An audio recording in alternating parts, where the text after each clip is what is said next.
Thank you. Good morning, everyone, and welcome. Today is August 15th, Tuesday, 2023. We are here in the hearing room on our first floor of our Larimer County Administrative Services building. I am Larimer County Commissioner Jody Shai McNally, Chair of the Board, and I'm joined today by my colleague, Larimer County Commissioner Kristen Stevens, and Commissioner John Cafalis is excused. We'll call this meeting to order and start with the Pledge of Allegiance. Please stand and join me with the pledge. I pledge allegiance to the flag of the United States of America and to the republic for which it stands, one nation, under God, indivisible, with liberty and justice for all. Thank you all for joining me with the pledge today. Again, welcome. Also helping us and joining us with our meeting today is our clerk to the board, Natalie Delman. Good morning, Natalie. Thanks for staying late last night. And we also have our county manager, Lorenda Volker. Nice to see you this morning, Lorenda. And we have Tom Clayton from our Public Information Office. Good morning, Tom. I'm going to be taking lots of pictures today just to give you a heads up. And we also have Sarah Martin from our Commissioner's Office who helps with all kinds of things. But today she's helping with public comment and reviewing the schedule, and appreciate all that support. So now we'll go into public comment. I don't seem to have anybody written down. Is there anyone online, and I don't think we've received any emails that I'm aware of for public comment. No online comments. Okay, well, I will offer to anyone in the audience who would like to possibly make a public comment. You'd have 3 minutes. Just raise your hand and you can come forward to the dais. If not, we'll move on. Okay, so we will close public comment. So now we'll move on to approval of the minutes. And Commissioner Stevens, did you have any additions or changes to the minutes today? I do not. Okay, well, I would welcome a motion, Commissioner Stevens, for approval of the minutes. Madam Chair, I move to approve the minutes for the week of August 7th, 2023. Thank you for that motion. All those in favor? Aye. Aye. Okay, on to the schedule review. Sarah, could you walk us through our schedules? Thank you. This is the Commissioner's schedule for August 21st to the 25th, 2023. On Monday, August 21st, from 8 a.m. to 10 a.m., Commissioner Shattuck McNally may attend the Behavioral Health Policy Council meeting. It's a hybrid meeting. In person, it'll be at the Boyd and Carter Lake Conference Room on the first floor or virtually via Zoom. From 10 a.m. to 11 a.m., there will be a work session for an update regarding Climate Smart and Future Ready in the Commissioner's Conference Room on the second floor. From 11 a.m. to 12 p.m., there will be a work session regarding the preliminary 2024 to 2029 strategic plan goals in the Commissioner's Conference Room on the second floor. From 12 p.m. to 1:30 p.m., there will be an elected officials lunch at the Stakeout Saloon at 152 West Mountain Avenue in Fort Collins.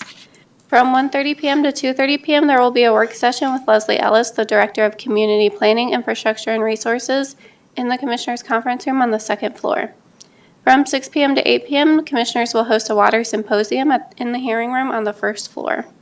On Tuesday, August 22nd, from 9 a.m. to 12 p.m., there will be an Administrative Matters meeting in the hearing room on the first floor. From 1:30 p.m. to 3 p.m., there will be Administrative Direction to County Management in the Sprague Lake Conference Room on the second floor. On Wednesday, August 23rd, from 7 a.m. to 8 a.m., Commissioners Cafalis and Shattuck McNally may attend the North Fort Collins Business Association meeting at the Rocky Mountain Innisphere at 320 East Vine Drive in Fort Collins. From 12 p.m. to 1 p.m., Commissioners' Casual Conversation in the Commissioners' Conference Room on the second floor. From 1:30 p.m. to 3 p.m., there will be a work session with Laura Walker, Health and Human Services Director, in the Commissioners' Conference Room on the second floor. From 3 p.m. to 7 p.m., the Commissioners may attend the Department of Natural Resources all-staff meeting at the Spring Canyon Park at 3156 South Overland Trail in Fort Collins. From 6 p.m. to 8 p.m., Commissioners may attend the Equity, Diversity, and Inclusion Advisory Board meeting in the Lake Loveland Conference Room on the second floor. From 6:30 p.m. to 7:30 p.m., Commissioner Stevens may attend the Fair Board meeting at 5280 Arena Circle in Loveland. On Thursday, August 24th, from 1:30 p.m. to 3:30 p.m., Commissioner Cafalis may attend the Red Feather Lakes Planning Advisory Committee meeting. It's a hybrid meeting. In person, it'll be at 44 Firehouse Lane in Red Feather Lakes or virtually via Zoom. From 2 p.m. to 3:30 p.m., Commissioner Shattuck McNally may attend the Regional Opioid Abatement Council meeting. It's a hybrid meeting. In person, it'll be at the Larimer County Loveland campus at 200 Peridot Avenue in Loveland. From 5 p.m. to 7 p.m., Commissioner Stevens may attend the Fort Collins Urban Renewal Authority Board meeting in the Colorado River Room at 222 LaPorte Avenue in Fort Collins. From 5 p.m. to 8 p.m., Commissioner Shattuck McNally may attend the Open Lands Advisory Board meeting at the Larimer County Loveland campus at 200 Peridot Avenue in Loveland. On Friday, August 25th, from 10 a.m. to 11:30 a.m., Commissioners will attend the Jail Improvement Project ribbon cutting ceremony at the Larimer County Jail at 2405 Midpoint Drive in Fort Collins. From 12:30 p.m. to 1 p.m., there will be a special meeting for certification of the abstract of assessment report for the Assessor's Office in the Commissioner's Conference Room on the second floor. That's it.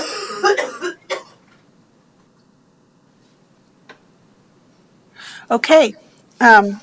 Thank you. I just wanted to, I was looking over some of the items. Commissioner Stevens, did you have any additions or changes? Just that I'll be attending the Trails Executive Steering Committee meeting on Friday, August 25th at 8 a.m. Okay, thank you. Also, I need to add, I will be attending the August monthly meeting for the RRS partner meeting, and that's at August 22nd, 3 to 5 p.m., and that's at the Forest Service office at 215 Center Avenue.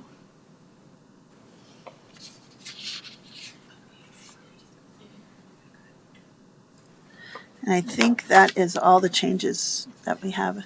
It feels a little light after all the busyness of Fair Rodeo that we had previously, so I had to take a double take on that. So, all right, Sarah, thank you very much. I appreciate the work that you guys do to help us kind of wrangle our schedules.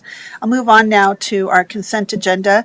The consent agenda consists of items of no perceived controversy and routine administrative actions like abatements, agreements, deeds, final plats, liquor license, resolutions, and other matters previously reviewed by the Board of County Commissioners, and staff recommends approval of the consent agenda. Commissioner may request to have an item be pulled off the agenda and considered separately, and items pulled off the agenda will be considered after the board takes action on the remainder of the consent agenda. I'm going to read through the consent agenda at a high level, and for those who are interested in more of the details, you can go online to our larimer.org or .gov website, to the Board of County Commissioners website, and all of our meetings and agendas and minutes and emails and schedules, all kinds of things are there, and you can dive more deeply into the details of our consent agenda. So, with that, we'll go through this consent agenda. We have one agreement, the participating agreement between the County of Larimer and the USDA Forest Service, Arapahoe and Roosevelt National Forest and Pawnee National Grasslands. And this is agreement cooperation between the parties to participate in a post-fire natural resource conservation and management projects on the Canyon Lakes Ranger District and of the Roosevelt National Forest. And this project will be located anywhere the CLRD will occur. And this is the trail system that were significantly impacted by the Cameron Peak Fire of 2020. Emergency stabilization treatments are implemented to prevent catastrophic loss to the trail infrastructure in 21 and 22, and more treatments are needed to facilitate fire recovery. This is really important work, and I really appreciate our partnership with the Larimer County Conservation Corps and the U.S. Department, USDA Forest Service. We have 4 deeds. We have one deed of dedication of easement for a water line, and that is between Larimer County Board of County Commissioners and City of Fort Collins. We have another deed of dedication of easement for water line B. The first one was for water line A, and this one's for water line B. And again, this is Larimer County Board of County Commissioners and City of Fort Collins. And now we also have another deed of dedication for water line C. And this is also the same partnership between the Board of County Commissioners and City of Fort Collins. The fourth is a deed of dedication for the right-of-way purposes from Mr. Schulten and Mr. and Mrs. Schulten to Larimer County, and this is acquisition for the right-of-way associated with road improvements to County Road 9. And this is really important corner that we are trying to improve safety on. We have 6 miscellaneous items. The first is a MS MSSI 4 LLC stipulation to tax year 2020 value. There is 4 request for approval to enter upon lands to do weed mitigation, and this is between several landowners, Ms. Fitzgerald, Ms. Peterson, Mr. Roman, and Mr. Smith, and this is between natural resources and our land stewardship programs and these landowners to enter upon lands to do weed mitigation. And then we have a 6th item, which is a site development plan submitted by Ms. Johnson from Facilities. And this is a cover sheet to obtain a site development plan for our Fleet Campus site that is in East Loveland. And we have resolutions. We have 3. The first is a resolution establishing one additional observed holiday for 2024. And this is thinking ahead for the year as we are looking to, the holiday falls on 4th of July falls on a Thursday, and so we're looking at adding additional holiday on July 5th. The second is a resolution establishing compensation for Deputy Attorney 3. And the next is a resolution rescinding a resolution regarding the vacancy mandatory review policy dated June 6, 2023, and this is rescinding the policy that would allow elected offices and departments to fill regular and limited positions using the normal process, and they no longer require reviewing by Human Services budget or the county manager. So we're rescinding that policy that was in previously. So that is our consent agenda. Commissioner Stevens, did you have anything you'd like to remove from the consent agenda? I do not. Thank you, Commissioner. Would you please, I would welcome that motion to approve the consent agenda. Yes, Madam Chair. I move to approve the consent agenda for August 15th, 2023. Thank you, Commissioner. Any further discussion? All those in favor? Aye. Okay, that passes. So now we move on. We have 2 very important guests today, and it's really something that I think is very impactful and important for all 3 of us as commissioners to honor service on our boards and commissions from 2 different individuals who have given a lot to the county with their years of service. So I wanted to first, we're going to do the first one is for Nancy Kearns. And I thought, since Commissioner Stevens has been working on this, and I know this is through the Fair Board, I thought maybe Commissioner Stevens, would you like me to read that for you, and then, or would you like to make some comments? I can open it for you if you'd like. I'm happy to read some of the comments that I have, and I apologize, everybody, that I'm sick, so I'm sorry, but I really wanted to be here and needed to be here because clearly there are only 2 of us here, but also because I served with Bob on the Fair Board and just was really appreciate his service. So maybe Carrie Rollins could come forward and then maybe introduce if the family is willing or friends are willing to come up. That's fine, and if not, we don't have to do that, but I have something for you after we say some things. So welcome, Thank you, Carrie. Commissioners. I'm super pleased to have with me today the family of Bob Kearns, his wife Nancy and his son Cody, and one of his best friends and fellow volunteers, Dwight Saylor from 4-H. And per your request, they're honored to be here today to accept your memories of Bob and the significant contributions that he gave to Larimer County. So I will let the family approach and Sure. you guys discuss. And I don't know if you want to say anything. You don't have to, but no. Okay. Okay. Well, that's all right, because I have some things that I wanted to say about Bob. We actually talked to a lot of folks. First of all, working with Bob was a real pleasure. He was just really professional. The Fair Board can be really contentious, and so he was one of those people that was, easygoing and did his work in a quiet and respectful manner. Not that other folks aren't respectful, but he was particularly good about digging in and doing the work and being kind of a safe person for people to talk to on the Fair Board, really, to share some ideas. And that's what one of his colleagues says, that he was anyone could go to Bob and share comments, and he would be able to talk to them and figure out any kind of situation. And that's a real gift. someone said he was quietly influential, no drama, which is how we like things. He was selfless. He was a person who didn't make a lot of much ado about what he was doing. He just did the work.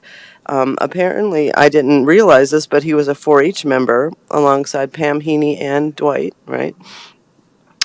He supported the beef program, and he loved his cow calf operation, and supported his 4 children while they were in 4-H.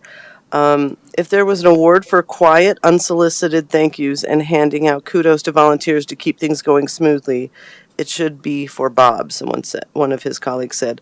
For example, this year, stall setup, other clubs were looking for the equipment that Bob just showed up and brought without being asked, without being reminded. He just did it. And so, his presence and his absence certainly was felt this year, even as people were like, wait, who used to do this? Well, Bob just did it like I said, without much fanfare, just without being asked. And Bob also worked really hard at the livestock auction, stayed till everything was done, probably missed some family time doing that, and cleaned up off until 10:30 or 11 o'clock at night. He was the first one to arrive at 4:30 a.m. and to load out the pigs the next day. And he and Nancy purchased 4-H animals every year to support all the kids. So those are just some of the things that some of the colleagues said about him. But like I said, it was really a pleasure to work with Bob. We really miss him on the fair. He was a kind and good person, and I know your family. I'm really sorry for your loss. So we have something that we wanted to present to you. Could I make a couple comments, Please, Commissioner of Stevens? course, Thank yes. you. Thank you all for being here today. We really, truly want to take a moment to honor Bob. Serving on the fair board or the rodeo board is a long-term, year-round commitment. I think we had a record-breaking year for the fair this year and the rodeo, and I think it seems so simple and so effortless, some of the things that happen, but it takes countless hours and tireless work to get things done and have it flow so smoothly. And it's a thankless job, but I know that you all loved it. And one comment that I had heard is he was people just said Bob was selfless. He was just so dedicated to the things he believed in, especially his family, his friends. But he just made things work because he so believed in 4-H and the program and youth development. And to me, that means a lot to me. I have a big passion for youth development. And so I want to just honor him and thank him for all his service. And thank you all, because it takes a team. It's not just one, but just usually the family. My family can say, mom's volunteering, we're all volunteering, right? And so I know that you all worked on this together and gave countless hours as well. So just wanted to just thank you for being here today, and just know that we were really grateful to have this opportunity to honor him, and to thank you all for your service. And Dwight, it's just really cool that you came to support the family, and appreciate you being a member of 4-H. I think people I recognize even more than I did before the value of 4-H and how it's an important part of our community.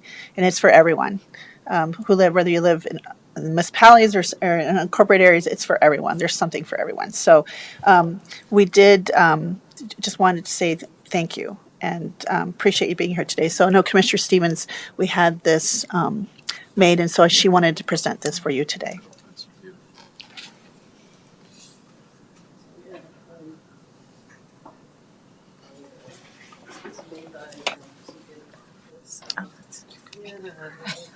I know, isn't it beautiful? So when we shared it with some of the fair board members, so they could see it too, and they were, really happy. Thank you so much. And I would give you a big hug. I know, I don't want you to. You don't want my germs, and so I just really appreciate you being here. I'm sorry I'll it took shake so your long. hand because I'm not. So It thank you took for so, coming. sorry it May I took give so you a big hug? So So much.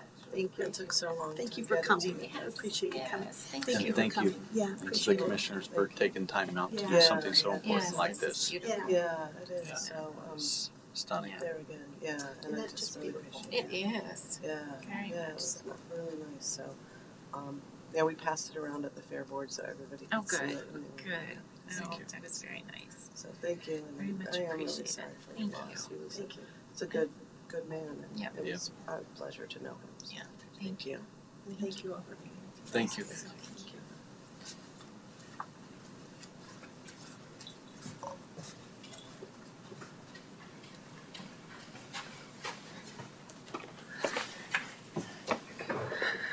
Okay. Thank you to Nancy and Taylor Kearns for being here, and Dwight Saylor. Just really a opportunity and something we really wanted to do for a long time, to honor Bob Kearns. So thank you, Commissioner Stevens, for shepherding that through. So we'll now move on to our next guest, which is to honor Chris Carlson. And so we will, I'm not sure who was going to, someone going to come up, or should we can just do that, but I just wanted to make sure there wasn't someone else, or Mr. Peterson. Kick this off, and then we have some things we'd like to say about Mr. Carlson. Thank you. Thank you. Good morning, Commissioners. Mark Peterson, the Engineering Director. So the Flood Review Board is a board that falls under the Engineering Department, and we rely on the expertise and the volunteer efforts of a host of technical experts in the floodplain, engineering, kind of water resources arena. Chris Carlson's been a long-serving member, and in fact, I've had the pleasure of knowing Chris. We actually worked together at the same firm when he graduated from Colorado State University. I think it was in the early 90s. My memory's fading a little bit on the exact date, but he came in and was a water resource engineer at that point in time. He was in the consulting industry for a number of years, and he was actually the principal designer for a lot of the stormwater improvements that were put into place on the Colorado State University campus after the 1997 flood, and those improvements got tested recently with the pretty extreme rainfall events. Chris has then been at the City of Loveland as a stormwater engineer, and he now is director of the stormwater utility or stormwater department at the City of Loveland.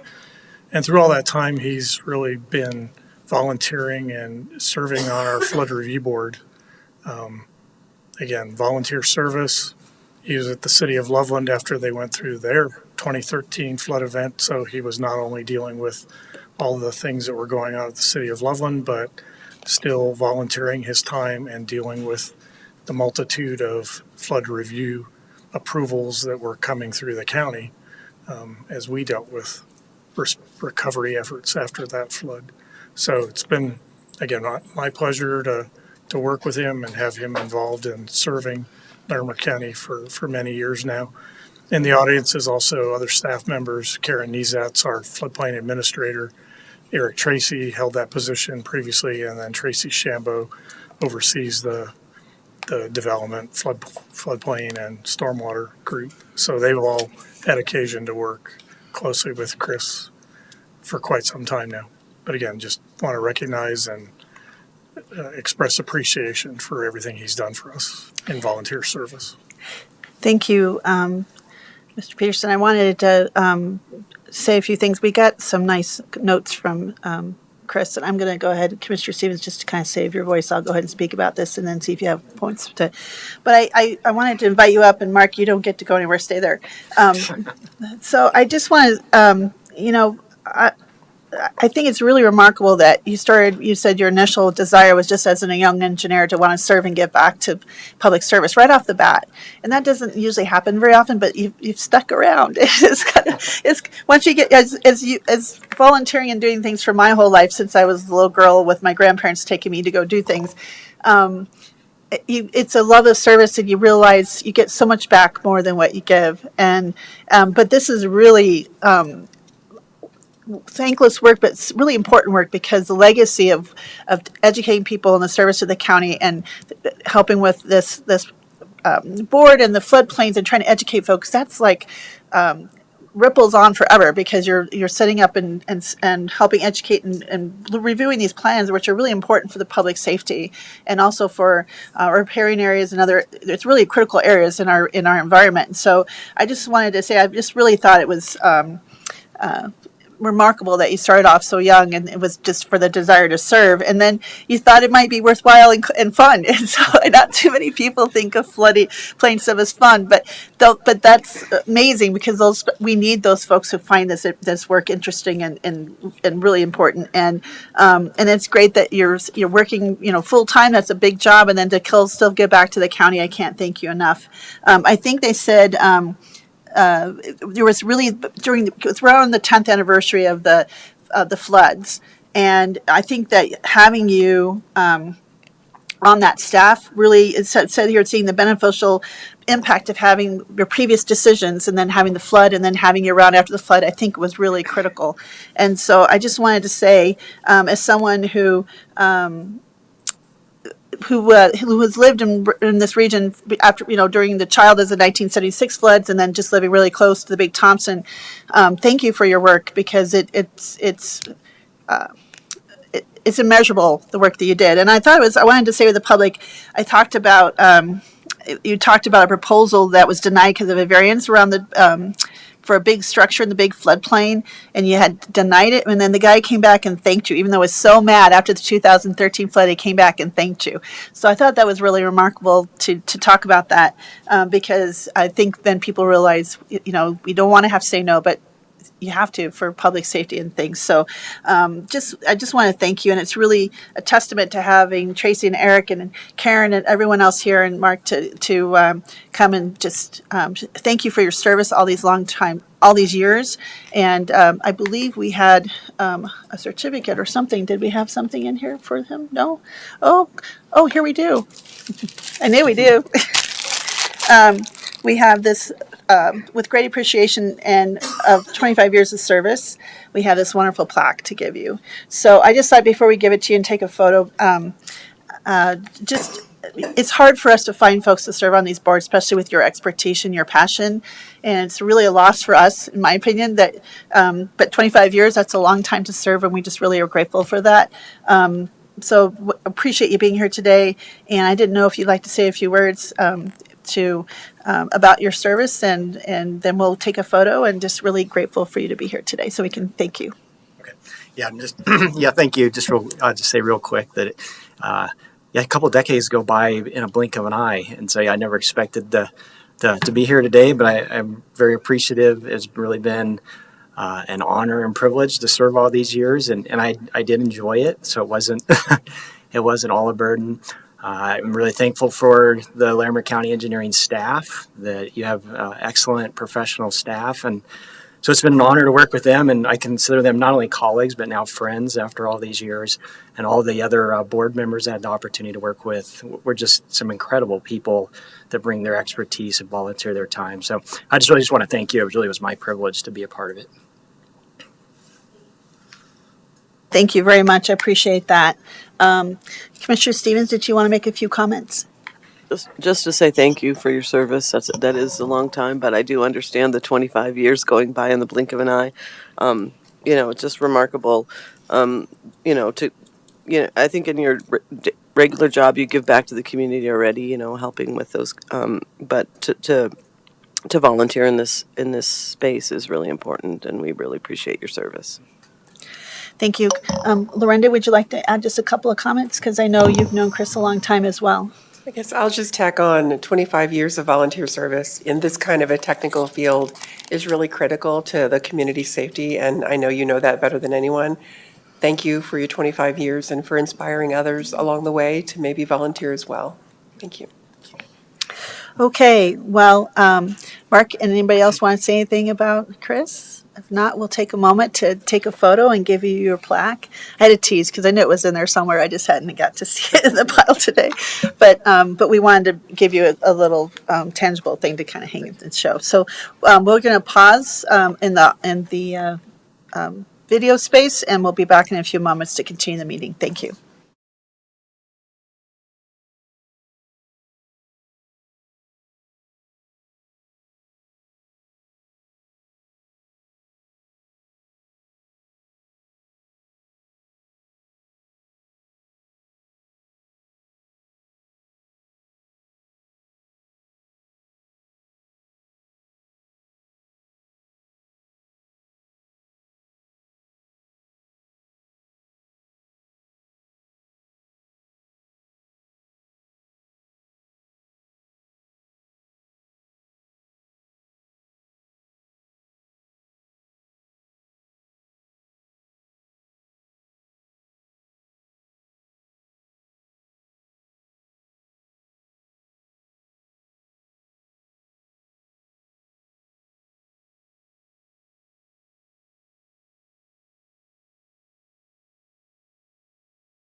Welcome back. Thank you all for, can someone grab that? That'd be great.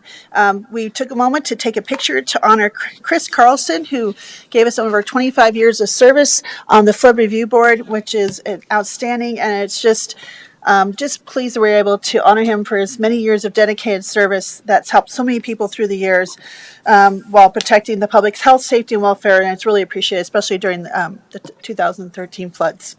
So, we're now moving on to our discussion items.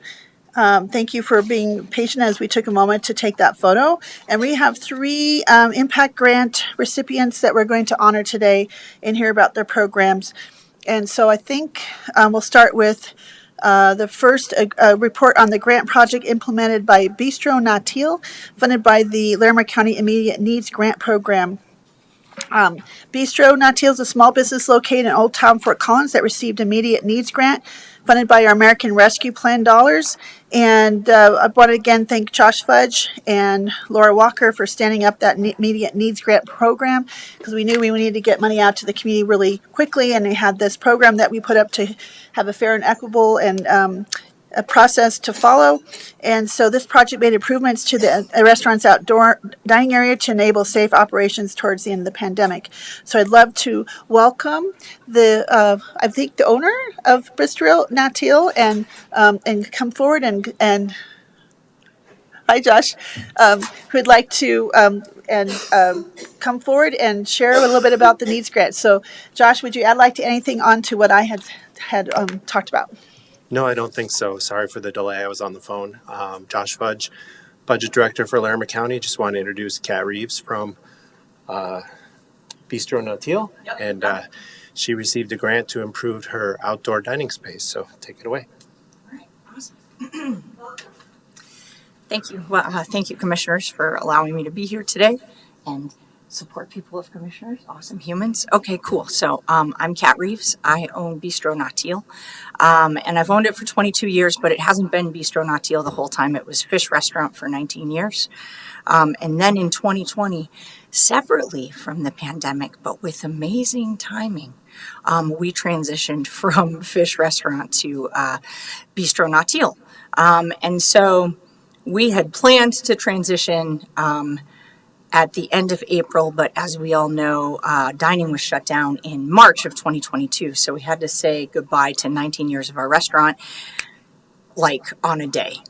So that was really challenging. And we moved forward in our plan to change to Natil and opened in June of 2020 as that restaurant with one of the first patios in Fort Collins. Patios we saw as the silver lining to the pandemic, which, as we all know, was extremely challenging for restaurants. So for 19 years, we didn't have a patio, and every summer people would call, "Do you have a patio?" I'm like, "No, our window's open." That didn't count. So we were really excited for the opportunity to get a patio, but we were also terrified because we didn't have any money as a restaurant. So we used like plywood boards to level the patio. I mean, like not even sealed, just like plywood that we spray painted blue. And then we reached out on Facebook to all of our friends and community and said, "Hey, does anybody have a patio table that they're not using? Give it to us." And that's how our patio started. It was like a patio of love and cobbling together all sorts of things from all sorts of people. One of my servers, who's very funny, called it Patio East Berlin because it was really not elegant and beautiful, but it served a purpose. And we were extremely thankful for it because there was a long period where everybody wanted to be on patios, and then there was a shorter period where people could only be on patios. So without that patio, we would not have been successful at all as a restaurant. But the pandemic was really hard on us. From 2020, March of 2020 to March of 2021, we lost over 60% in sales and over 70% loss in profitability. So it was pretty terrifying. And grant programs like this were really huge for us in bolstering us through the pandemic. So we applied for the grant in October of 2021 and were very kindly approved by the Board of Commissioners and whoever else approved those grants. So thank you to everybody who did that. We were approved for $6,800 to revamp our patio because it needed it. And so in February of 2022, it was super exciting to have this money and start ordering things. So I ordered new tables, I ordered new chairs, umbrellas. That was the first step. We got a different fence and built a really cool fence that kind of matches the decor of our restaurant more. And then we built an actual deck, like a contractor built a deck using Trex and making it look nice. So we discovered that $6,800 doesn't actually build a patio. So we came back to the Board of Commissioners and requested another $1,028, and that was approved, which was also really kind. And all of this covered 75% of the total cost of our patio, which was really huge. And the new patio went live at Nautil in May of 2022. So we are in our second year of the new patio. And of course, all of these things change. So at the end of 2022, I think in November, the city council gave the option to make patios permanent. And as of right now, Bistro Nautil is the only restaurant that has taken advantage of making our little parking lot patio permanent. So we are working with the engineering department and the city council to follow new guidelines. And starting in October, hopefully, we will have an even fancier version of this patio because the guidelines from the city council require several things like a fence that cars aren't going to knock over when they back into it because, we're in a parking lot. And a couple other things like that. So we're really excited to be able to make this patio permanent, but it would have never existed without the support and kindness of the commissioners. And I have this thing. I didn't bring it up. But all of you, if you don't know, Bistro Nautil is literally a block from here. You can see it when you walk out of this building.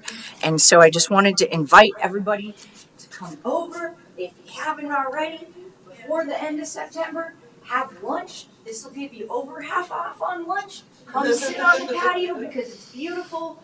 And then you can appreciate the amazing things that your support and your funding did for Bistro Nautil. As was mentioned at the beginning, we are a super tiny restaurant, and it's only through the support of our incredible Fort Collins community and our awesome government that we still exist after the pandemic. And I don't want to say it out loud, but I think we might even be profitable this year. So it's extremely exciting, and thank you very much for your support. Thank you so much. Can't go. We're going to say thank you.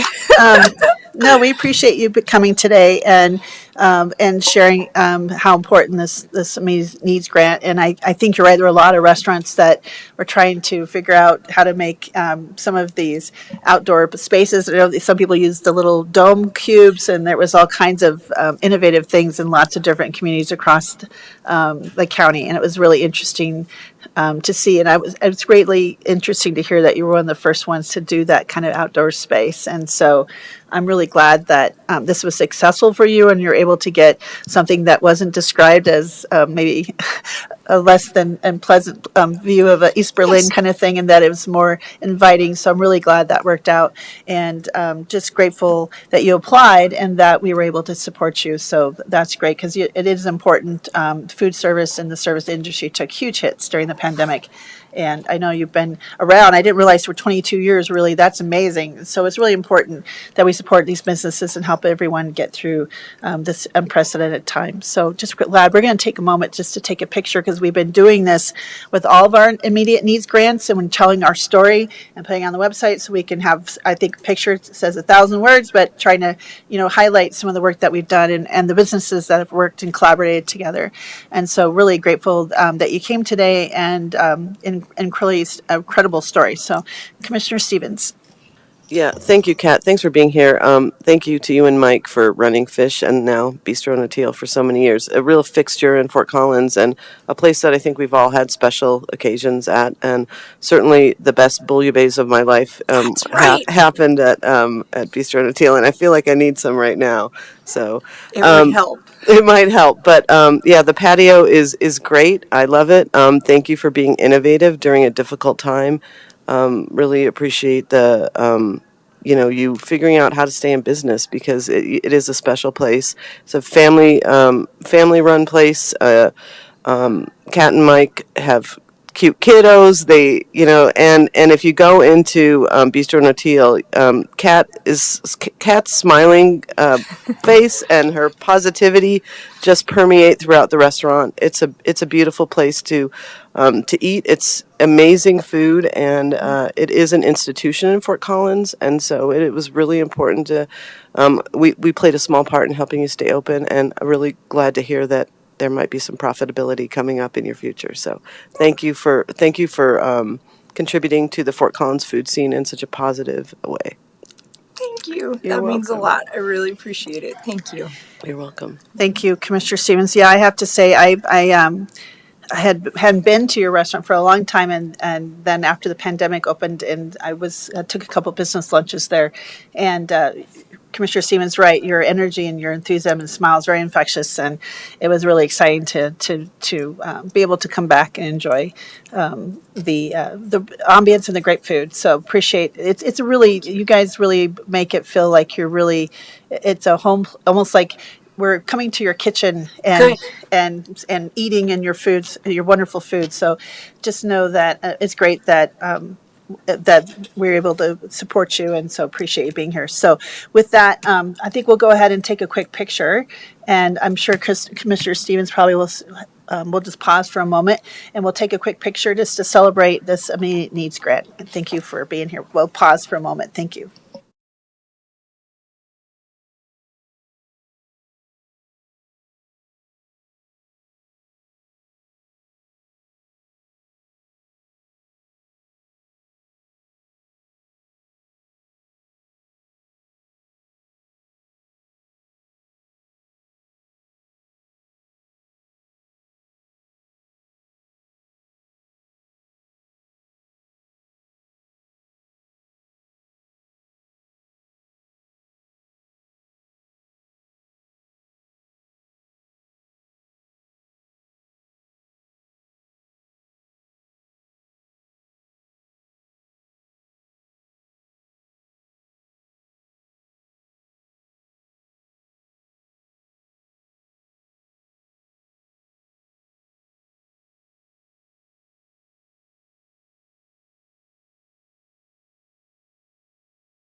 Thank you. Welcome back, everyone. Thank you for letting us take a moment to celebrate with Bistro Natil, who's one of our very successful grant recipients from the Larimer County Immediate Needs Grant Program that was facilitated with our American Rescue Plan dollars. And Commissioner Stevens said it well. Bistro Natil has been around for 22 years and had been a different name, but a very wonderful family and an institution in Fort Collins. So we're really glad they could be here today. We'll move on now to our second report on a grant project implemented by the Partnership for Age-Friendly Communities in Larimer County, funded by the Larimer County Immediate Needs Grant Program. And I'll turn this over to Josh Fudge, our strategies, budget, and performance, or no, performance Budget and strategies, PBS guy, to explain about this important grant as well. Thank you, Josh. Thank you, Commissioner. So continuing our series of immediate needs grantees, as you probably know, the pandemic had a pretty significant impact on many nonprofit organizations' abilities to raise funds and continue the programming that they provided, which was made even more important during the pandemic. So the Partnership for Age-Friendly Communities received a grant to help offset some of the losses in their fundraising and continue their operations. And so I will turn it over to Lori McLeod. Thank you. So, Lori McLeod, Executive Director with Partnership for Age-Friendly Communities. And I just want to say thank you so much for that grant. It really, I wouldn't be here today if it wasn't for that grant. It helped to mitigate over $50,000 of loss in our revenue because of the pandemic. And the grant allowed us to continue to employ myself as a full-time executive director and a part-time staff person. During the year, we had 75 volunteers that gave over 3,000 hours in helping us to come up with sustainable solutions to gaps in services in our community. And we were able to identify and obtain a mission sponsor, which you see on our first slide. We had a mission sponsor, and we were able to get 2 additional priority group sponsors, which helped us immensely. We generated a newsletter each month. We did over 7,200 emails during that year using constant contacts and 143 posts on Facebook. And myself, I was attending over 86 community stakeholder meetings during that time. We also incorporated lunch and learns so that we could help the community understand some of the resources in our community. So we were able to do 12 of those. And we also produced a really nice video. You can go onto our website to see it regarding missing middle housing. So one of our mission sponsors is Saunders Fort Collins, and so we couldn't do the work that we do without our sponsors as well. And what does a partnership of age-friendly communities do to help our community? We connect community members, stay connected with resources in Larimer County. We also support the incubation of programs and resources that help people thrive as they age. And then we create opportunities for information to be shared to our community members. And that's through a lot of our lunch and learns. And then age-friendly communities is a great place to grow up and to age in. And we are part of the ARP network of Age Friendly. And actually the commissioners helped us to get that designation. And our vision is that Larimer County is a community in which older adults flourish as they age. And our mission is to foster leadership and strong community collaborations that enhance the quality of life for older adults in Larimer County. So we concentrate on 4 different priority groups, one being housing. We want to make sure that there's enough housing options sufficient to meet individual needs. Health and wellness, optimal emotional, physical, and spiritual health.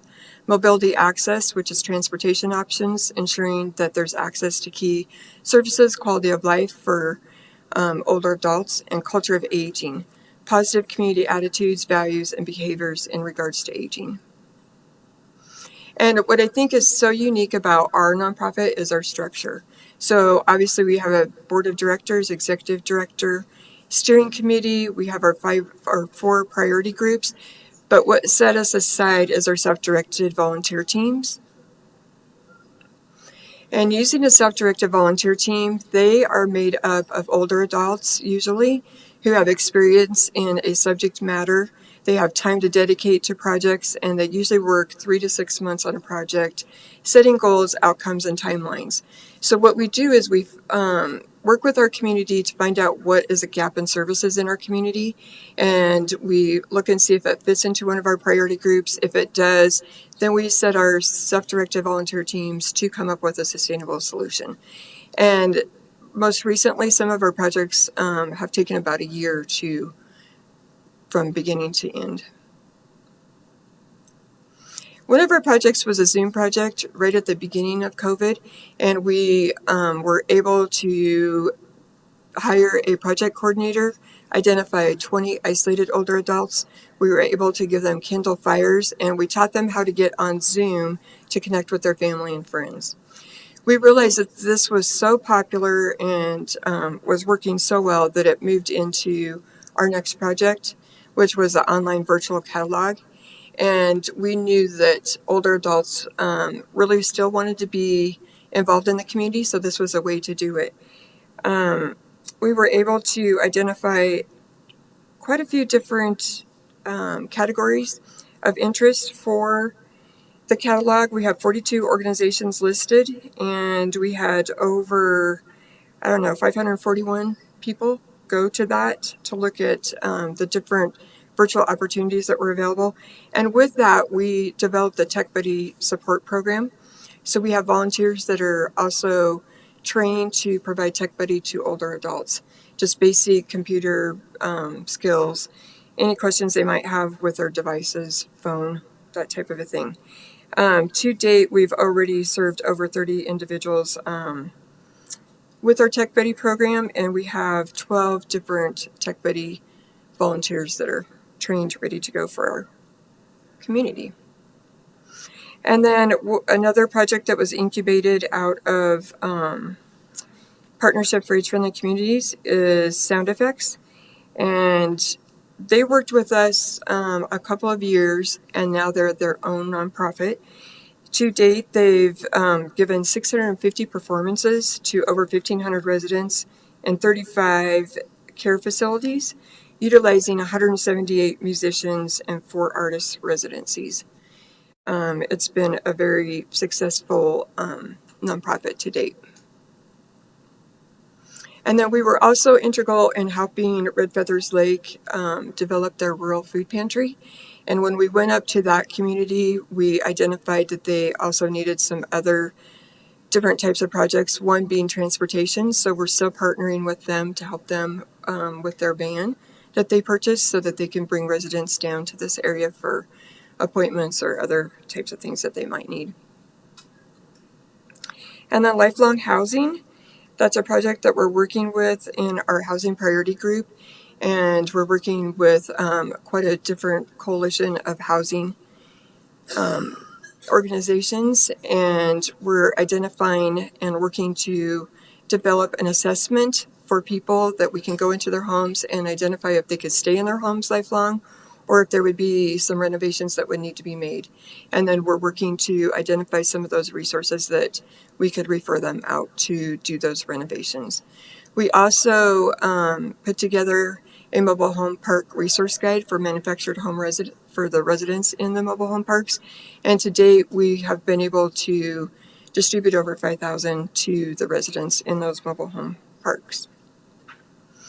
And then we were able to give different presentations to businesses in our community about the importance of intergenerational workplace. We know that it increases productivity, increases profitability, and also gives mentorship opportunities within that business. We recently partnered with the Larimer County Workforce Center, and we are working to place 30 55 plus older adults in employment positions. These adults have lost their position or their job during COVID. Transportation, we have been working with the North Front Range Metropolitan Planning Organization. We were integral in helping them to start their One Call, One Click Center. And so people now have the opportunity to make that phone call to find out who is available for their transportation need and maybe information about that route. Since that One Call, One Click Center, they had 143 calls. They had over 1,500 visits to their website. They've been able to distribute over almost 5,000 rider guides, and we're able to give 25 community presentations. We also did a walkability assessment. We partnered with the North Front Range Metropolitan Planning Organization. We had community members of all types of abilities walk a certain area in Fort Collins by the mall. And then we put together an assessment information compiled in a story map book report. And to date, there are several areas that we identified as an issue that have been corrected by the city of Fort Collins. We also did a virtual volunteer pilot project because we wanted to understand the value of virtually volunteering. Is it as successful? Do people feel less isolated virtually volunteering like they do when they do it in person? And we worked with all of our volunteers with PASC, and we found that it really does help them to feel less isolated. They still feel like they are giving to the community. And I think that we were one of the very few nonprofits in Larimer County that lost volunteers. We were able to keep about 150 volunteers during that time. And then obviously we can't do what we do without partnerships. So that's just kind of a big representation of all the partners that we work with in our community to do the work that we do. And then we build a gap fostering intergenerational connections in our community.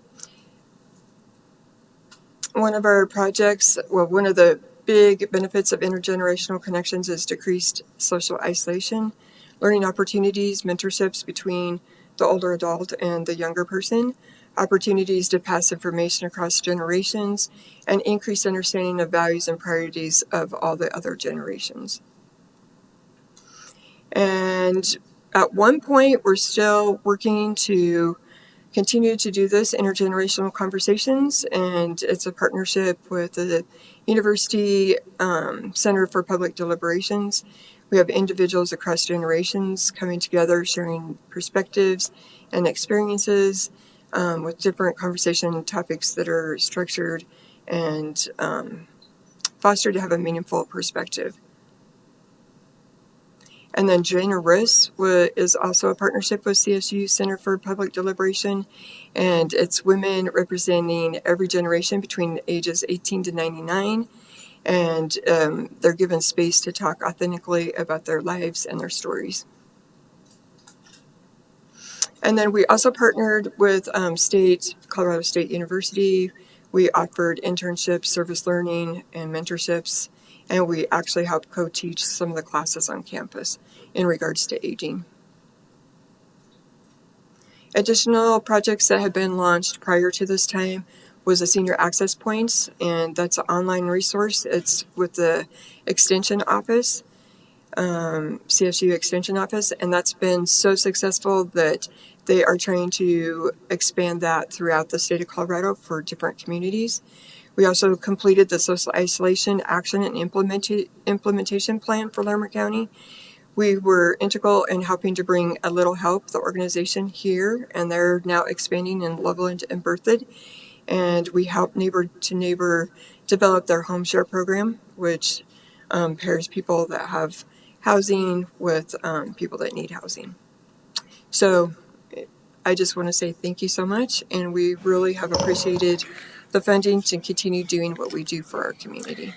Thank you, Laura. I appreciate being here today. And I just want to take note that the Generous and the intergenerational conversations actually started with my daughter and I starting a project back in 2017.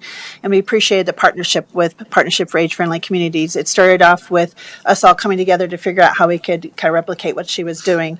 And it was really instrumental when Dr. Carcassonne joined the team, and we were working with some older adults and the Larimer County Office on Aging Advisory Council supported us and partnered us with you. Bonnie helped us quite a bit with that, and we were able to start that for a couple of years. I think our largest was 120 at the Senior Center. You guys helped advertise that. I did a lot to help my daughters sponsor that, and then when we went on to the pandemic and had to shut down, we were able to work with Dr. Carcassonne and make sure that those were done virtually. And so after that, we spun off the Generous from that project, which was great. I personally sponsored that too as well to try to do that. We had a really great outcome. This was to copy a program out of the Boston area called Generous, and we wanted to expand it here. And we did a couple of those so far. And it was one of the few events that I've ever done where we had 100% of the people that RSVP'd came. And we had someone from every generation.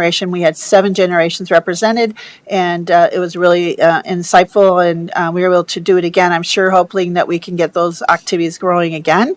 And I just want to thank you for helping my daughter take something that was really important to her with our father and trying to help folks do these conversations and help her expand that. So I just want to say thanks. I'm glad that you guys are still looking to continue it. So I know that you guys have been instrumental with partnering with the Larimer County Office on Aging with the One Call, One Click. I was on the Office on Aging Council at that time, and I know how important that project is, and I appreciate the MPO now taking that on as Ride NoCo. And so that's really important. And we're glad that you were able to use this fund to kind of keep rolling, because I think older adults were really important to make sure they weren't felt like they were forgotten. And the Tech Buddies is really important. I know you guys still have a lot of folks interested in that. So I just want to thank you for being here today. I'm glad that you applied for the grant and that we were able to kind of support you as we went through this pandemic. And I know you've done a workforce grant as well. I think you have that as well. So it's really great to support the very unique nature of Partnership for Age-Friendly Communities. So Commissioner Stevens, did you have anything you'd like to add? Yeah, thank you, Madam Chair. Just thank you for highlighting some of the programs you're doing. Really remarkable work. For example, I didn't know you were involved with the Red Feather Lakes food pantry and some of the transportation needs that they have up there. So that's wonderful. Really great, the Zoom project, to be able to connect people. So, really remarkable work that you did during a really difficult time to help people who were isolated. So I'm really impressed by that work, and I'm glad you could use those dollars, and we were happy to give those to you to make sure that people in our community were safe and connected during a difficult time. The sound effects program, what a neat program that is. It's almost like being serenaded, isn't it? At least that's the way it looked in the photo. So really, with limited resources, you do an amazing amount of work and help a lot of volunteers get to spaces where they can help other community members. So you said maybe a half-time person, is that? Wow. So that's amazing, and we wish you well as you move forward. But these are remarkable projects, and I thank you for your innovation during this difficult time. And I have a son who could definitely be a tech buddy, so I might call you up and see you. He's 19 and he loves fixing people's TVs and phones and computers. So. But thank you again for what you do, and there again, I didn't know you were doing work in the mobile home parks as well. So there's a lot of work to be done, and your organization has taken on a lot of work. So kudos to you and your team. Thank you. It's our volunteers. Yep, thank you. So we're going to take a quick break, take a picture like we've done with all the other immediate needs grants. We'll have Josh and Laura and whoever else like to join the picture, and we'll move on for our next. We have one more immediate needs grant, so we'll be right back.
Welcome back, everyone. Thank you for your patience as we took another moment to celebrate another successful immediate needs grant recipient, the Partnership for Age-Friendly Communities in Larimer County.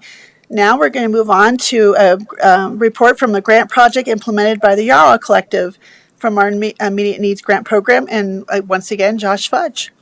Thank you, Commissioner. So as we've discussed in previous presentations on immediate needs grants, behavioral health was already an issue here in the county that we were dealing with, and the pandemic really exacerbated that. And so the Yarrow Collective applied for a grant to implement a program specifically related to suicide prevention.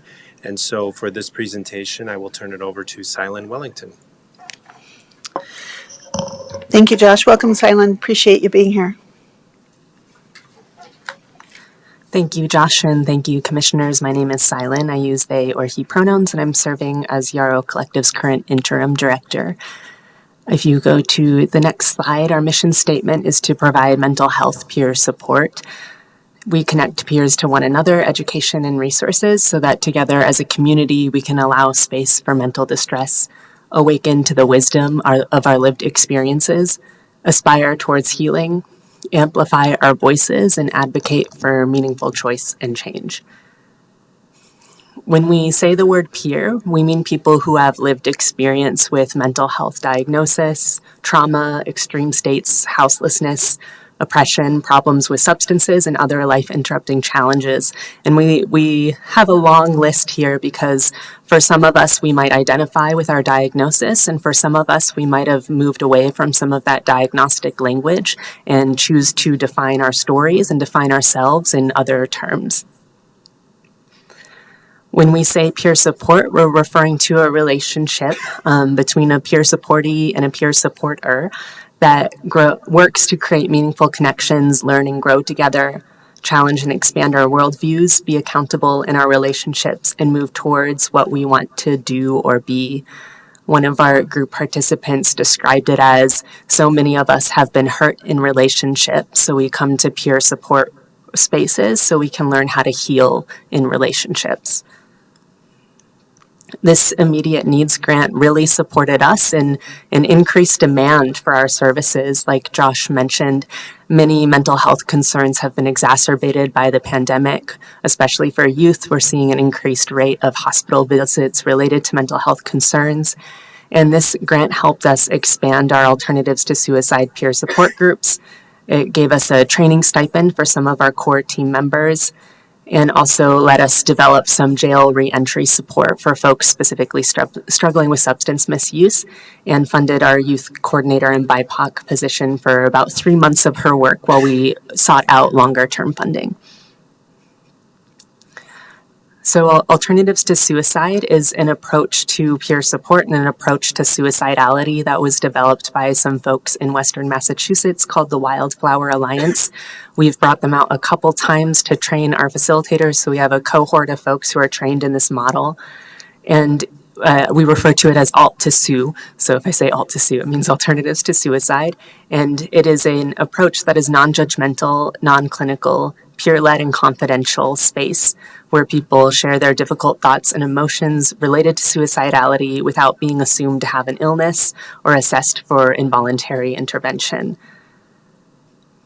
Some of the values of this approach is responsibility to, not for or over. So when we come to group, as hard as it might be when someone's in a really challenging place, we might want to take responsibility over them, take their choices away, say, I know what's best for you. But we really try to make sure people have their agency and feel empowered to still make choices, even when they are in those really difficult places. We value consent and choice, responses to injustice. So for some folks coming to our group, they might identify with a mental illness and describe their suicidality that way. But for some folks coming to our group, they might describe their suicidality because they're experiencing poverty or they're experiencing discrimination or other things that might not be related to a mental health diagnosis. And lastly, healing and community. And on the next slide, this is a quote from one of our Alternatives to Suicide group attendees that I think really helps highlight what healing and community can look like. And they shared with us, we share our experiences, we share our emotions, our emotional responses. We share really vulnerable things, our fears.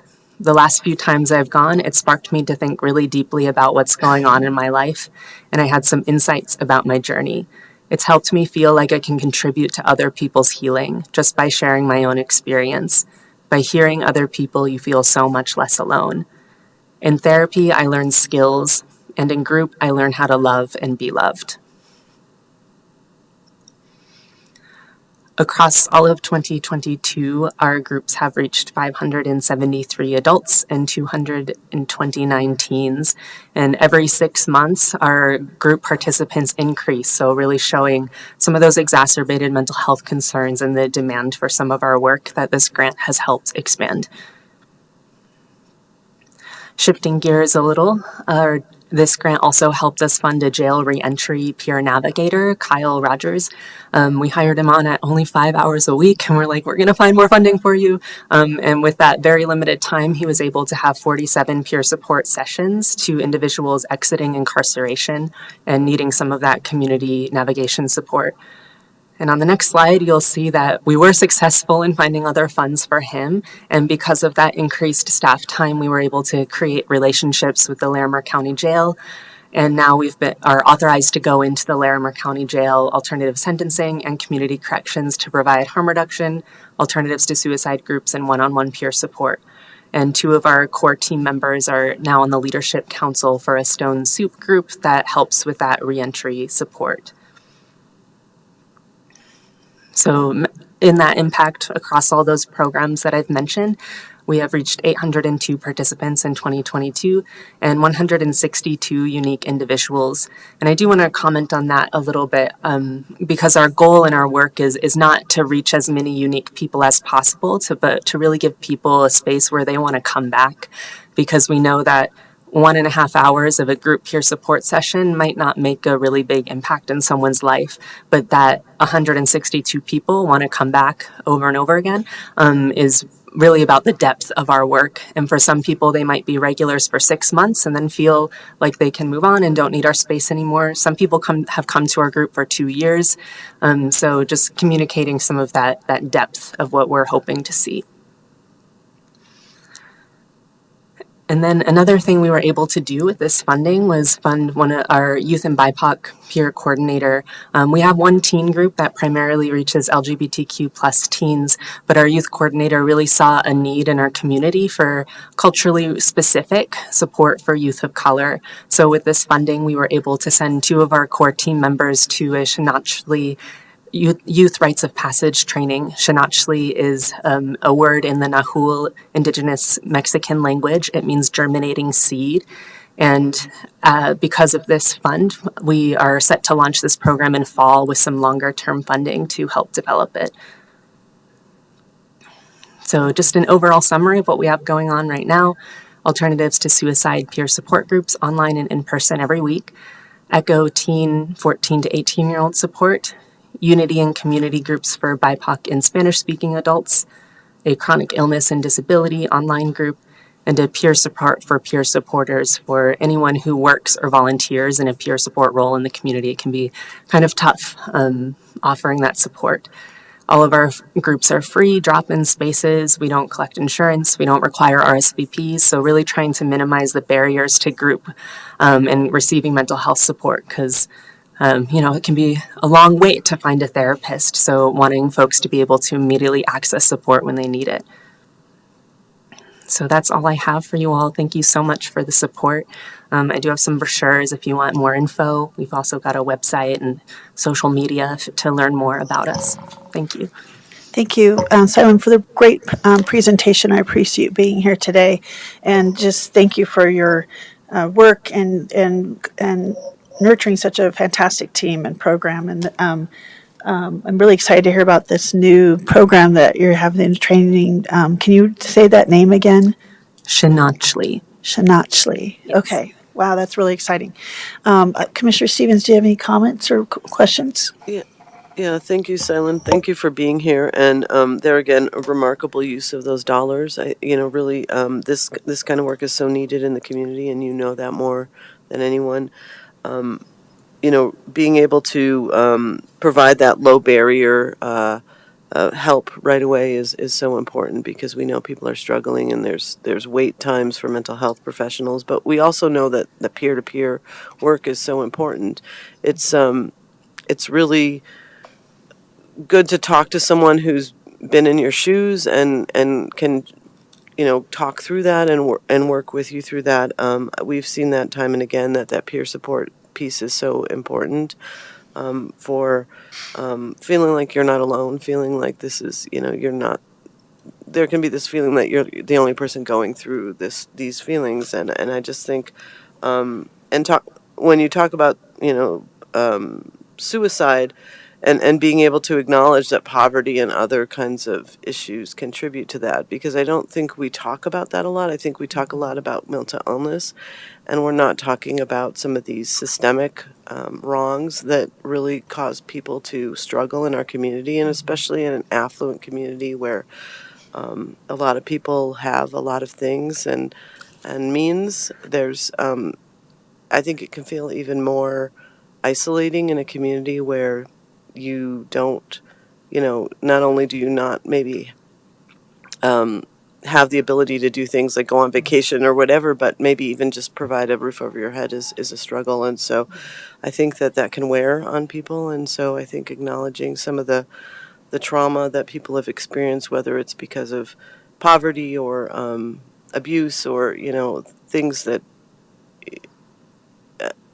I just want to say that's an important distinction to make. And I think as we look for healing our community, I think we really need to look at the systemic changes that we need to make around issues beyond mental health that really contribute to illness and problems in our community. So thank you.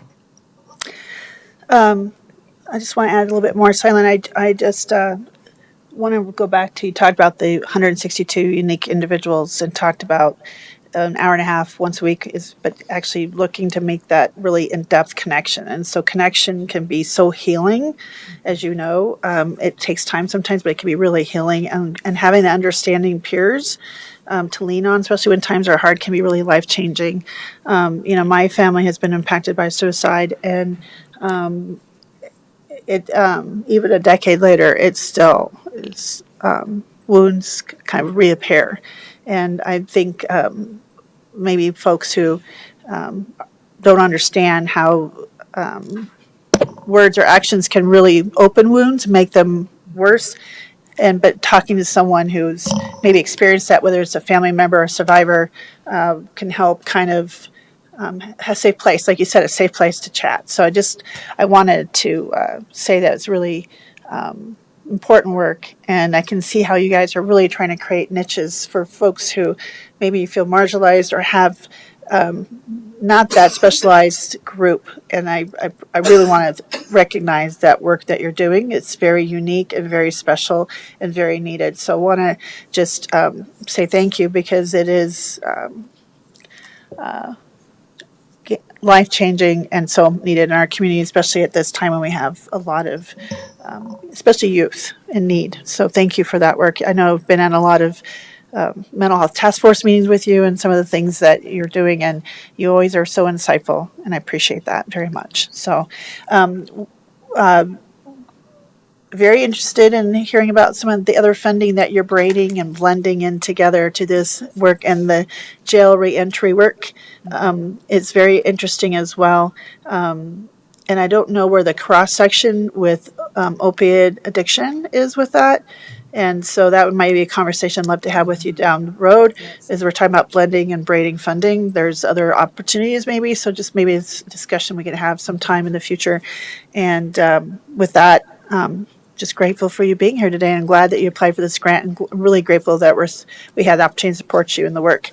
So we're going to take another brief moment, because we're going to take these pictures so we can highlight the work in the community and make sure the public know how we were very thoughtful about how we gave out these grants. So we're going to pause, take a picture, and celebrate you and your organization. Thank you.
Okay, welcome back, everyone. Thank you for your patience as we celebrated with Silen Wellington from the Yarrow Collective to get a report on the grant that they received from the Immediate Needs Grant Program.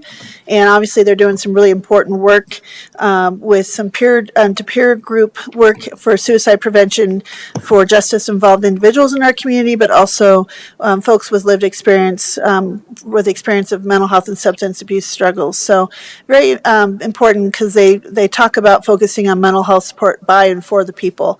And so want to thank them for being here today and the work they do in our community. It's so important.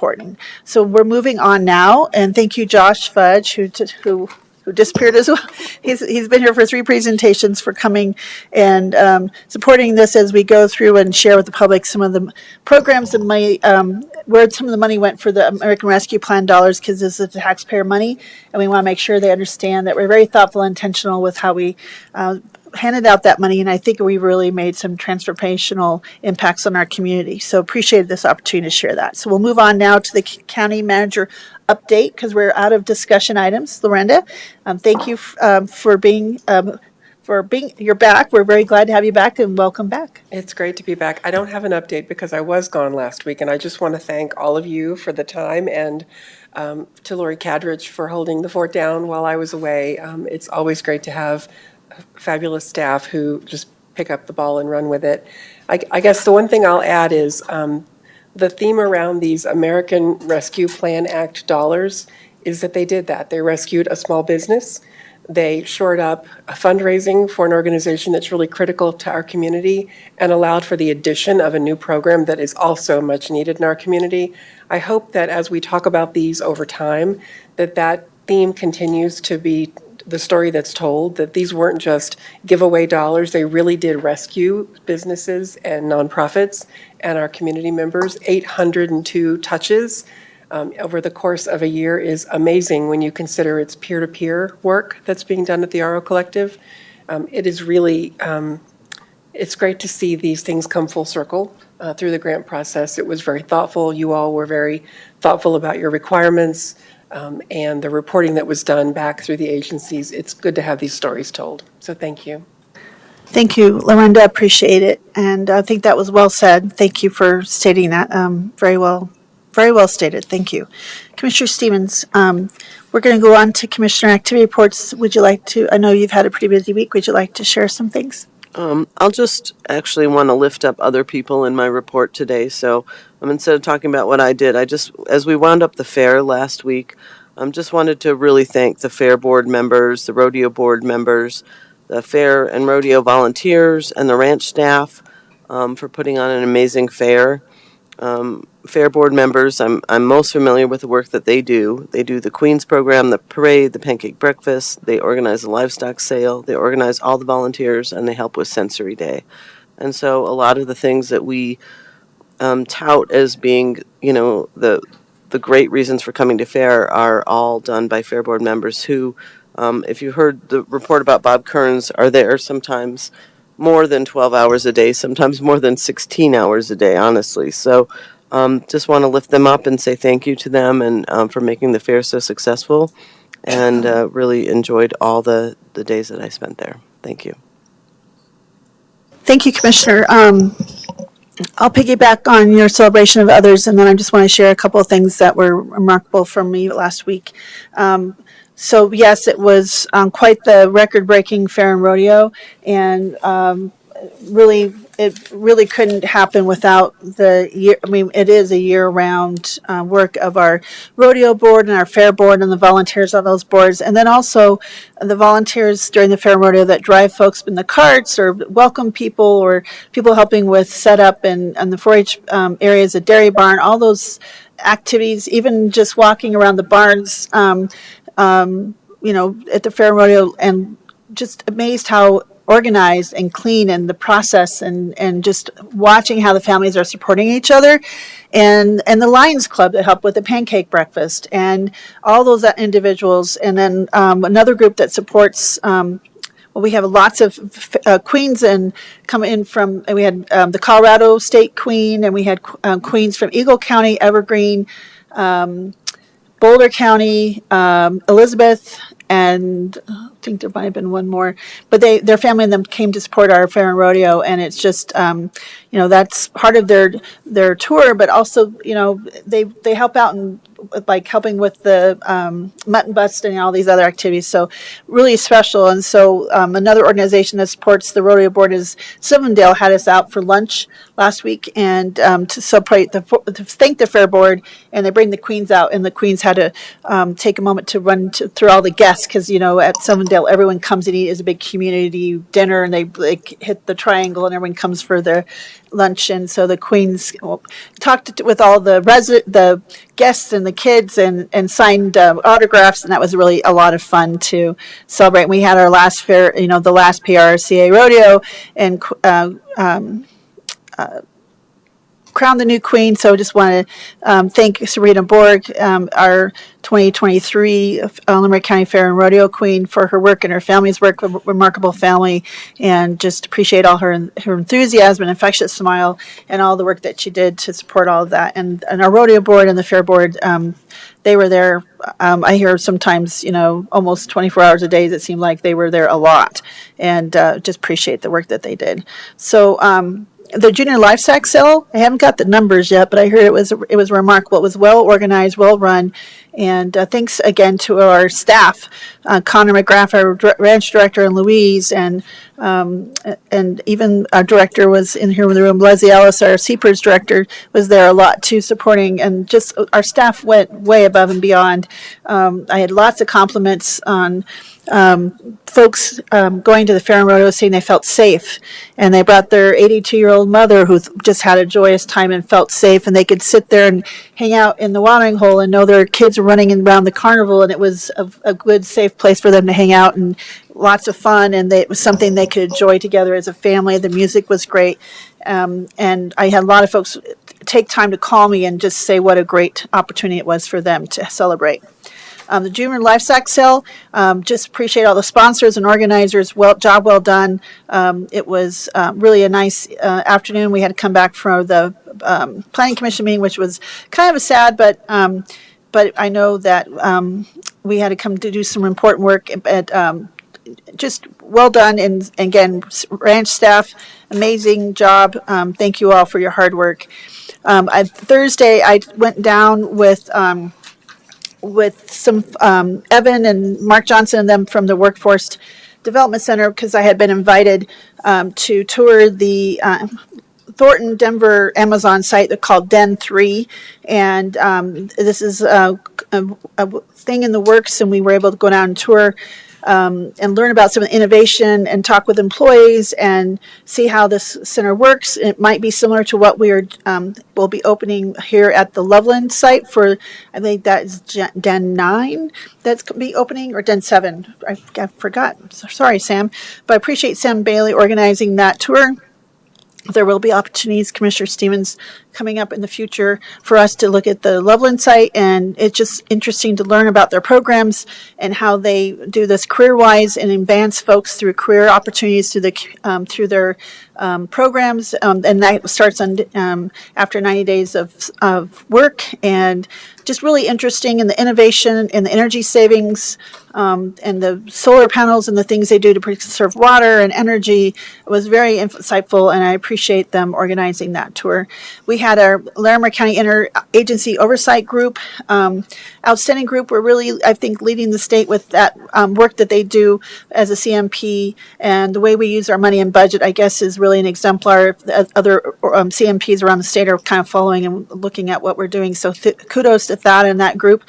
All volunteers are very passionate and driven to serve that community and serve these at-risk youth, and I just appreciate the work they do. Our Office of Aging Advisory Council meeting was very insightful. I want to thank Alex Jordan for coming and talk about property taxes and HH. It was a very good presentation. A lot of people had lots of questions, and it was a great meeting. And then on we had our Front Range District meeting. Commissioner Stevens came and joined us. We went down to Adams County and looked at their wonderful Riverdale Animal Shelter. And we had presentations from Kathy Reynolds from CSU and Extension, and Carrie Rollins was there from Extension. And really great conversations around the table talking about bills that are coming up and potential priorities, and also just sharing thoughts about property taxes and other things happening. So I appreciate us having an opportunity to get in person and have some of these conversations. And then I just want to share real quick because I went to Saturday was a pretty busy day for me. I went up and spoke at the Estes Park North End Property Owners Association. Also, Travis Mahalik from the town of Estes gave a presentation on their potential sales tax and talked about the partnership between the county and the town on stormwater and other endeavors, and I thought that was well done. I shared a lot about a resiliency survey and encouraged them to be part of our community survey when that comes out, and then just talked about some of the things that are happening with the county, and that was really exciting to share, and I appreciate their hospitality. It's a very involved group. And then I did attend the Larimer County, or not Larimer County, the Loveland 39th Annual Sculpture in the Park. Lots of volunteers who work very hard to help that international sculpture show happen. And we also walked across the street to Art in the Park, which has been happening not as 39 years, but a long time. So a lot of art and opportunities and community building. And it was great to have these conversations and learn a lot of local artists who have studios around Larimer County, especially in Loveland, and hear about their process and the people they employ, because really art is, and especially sculpture, is a team sport. And just the kind of economic driver that is in our community. So I want to especially shout out to Mayor Marsh, Jackie Marsh, because she volunteered all 3 days for multiple hours. And she told me that they think, I haven't got the numbers, but it sounds like this might have been a record year for sales for them. So, but also across the street with the Art and Park with lots of local vendors, and that was free to the public, was, I hear a lot of folks had a very successful time and lots of community building. So with that, that's all else I had to share. Grateful to have time with family over the weekend, have a day off to take with family, and just appreciate all the work that our staff do. It was a really busy couple weeks with the fair and rodeo, and so it feels like it's over in a blink of an eye, but in the middle of it was pretty busy. So anyway, so now we have our legal matters. We have 2 executive sessions. One has a decision expected, and one has no decision expected. So Commissioner Stevens, I think what we'll do, and I'll ask Frank, I guess we'll move into the first one for the decision expected and come out and make that decision, then make the motion to go into the next one. If that's okay, that's how we'll do it. So Commissioner Stevens, would you read the first motion to move us into executive session? And we'll pause from our broadcast, and we'll come back with a decision, and then we'll go back into executive session, and we will not return after that executive session. So thank you, Commissioner Stevens, if you would read that motion. Yeah, I move this board goes into executive session pursuant to Colorado Revised Statutes 246424B, conferences with an attorney for the purpose of receiving legal advice about court case number 23CV30575, Larry Bolton et al. Versus Myrna Jameson Hanson and Larimer County. Thank you, Commissioner, for that motion. Any further discussion? All those in favor? Aye. Okay, we're moving in executive session. We'll return momentarily with a decision. Thank you.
Thank you, and welcome back. We were in executive session for conferences with attorney for purposes of receiving legal advice about a court case.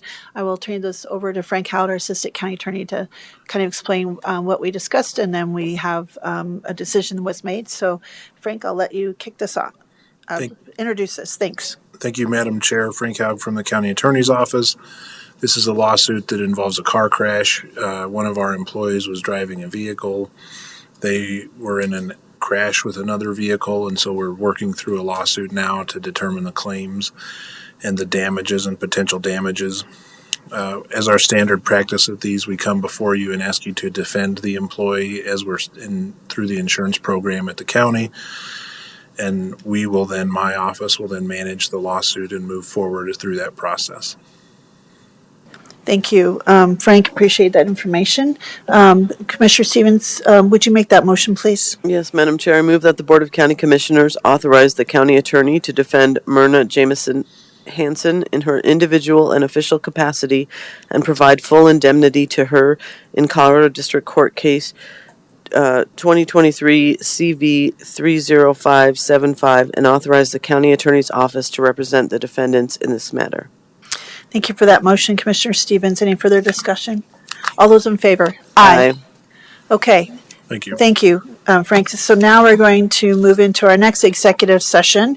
Commissioner Stevens, and no decision is expected with this executive session, so we will not be returning on air after our executive session is over. So Commissioner Stevens, would you please read that motion? Yes, Madam Chair, I move that this board go into executive session pursuant to Colorado Revised Statutes 24-6-4024E, determining positions relative to matters that may be subject to negotiations, developing strategy for negotiations, and instructing negotiators relating to the operation of the Larimer County landfill. Thank you, Commissioner. All those in favor? Aye. Aye. Okay, we're in executive session. Thank you for joining us today on August 15th, 2023 for our Administrative Matters meetings. We will not be returning. Have a great day.